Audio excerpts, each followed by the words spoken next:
island of Spitsbergen in the Svalbard archipelago. It sits to the north of the Norwegian mainland, east of Greenland. It is surrounded by the Arctic Ocean to the north, the Greenland Sea to the west, and the Norwegian Sea to the south. An enlargement of the island is marked with the Antigua's route. The journey starts on June 15th, about halfway up the west coast of Spitsbergen, heading north. The vessel reaches the northwest of the island on the 17th and 18th, then heads back south along the west coast, June 19th, 20th, and 21st, before a stop in Ny-Ålesund on June 22nd. The Antigua then heads further south, reaching the southwest of the island on June 24th, before heading north again on the 25th. There is a stop at Barentsburg, followed by one at Pyramiden on June 27th and 28th, and another at Longyearbyen on the 29th, after which the ship returns to its starting point. Text. Lines toward ice.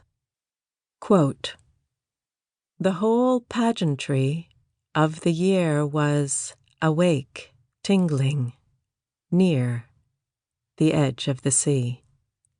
End quote. William Carlos Williams. 1. Further north than I have ever been, hills emerge from the sea, obdurate, popping knuckled seams in the day's meager heat. Sun on snow, tide line clotted with scrims of pack ice. There are no animals here but rock itself gone swayback up from the water. My palms tingle in my pockets, singularly attuned to prairie and its capaciousness, a rigor of skyline. These hills beckon some obscure phrenology, a laying on of hands the only way to suss out the true form of a country obscured the majority of its life by quick-moving drifts. Even now, a shifting of the wind, snow winnowed out across the rocks, and just as suddenly eddied in on itself, collected again. Obfuscate and make plain. Sleight of hand, the calculated reveal. A good poker face. 2. What I know is the knife edge of boreal forest, gantry of muskeg spruce hoisting ravens against the clouds, my eyes attuned to periphery, horizon line muggy with deer flies, nascent thunderheads, prairie fleece. This land is pleached square against the skyline, unforested entirely. Over port, the gannetries rise in a consortium of granite. Birds in their millions skirl and banter, sound so all-encompassing that it ceases to be sound, becomes substance.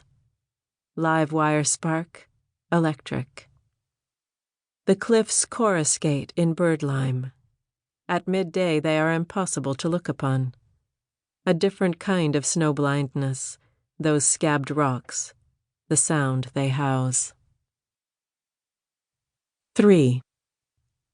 We nose into still water, leeward of the rocks, the kittiwakes haranguing, mewling low on bold wings. Shunt aside the growlers clanging against the hull, put ashore at the only strip of beach visible below the ice crust.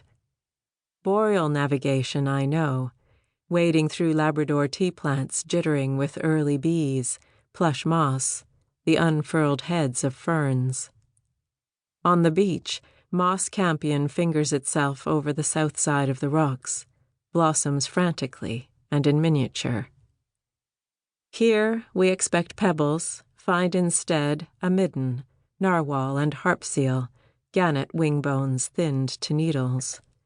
A landscape where one goes slowly, eyes on the ground. 1,000 years of human habitation rustling under our boots. Kneel to recover the lost feathers of Brent geese, gone now from the beach, out over the water to Taimyr. 4. At home, winter's scent is quantifiable. Black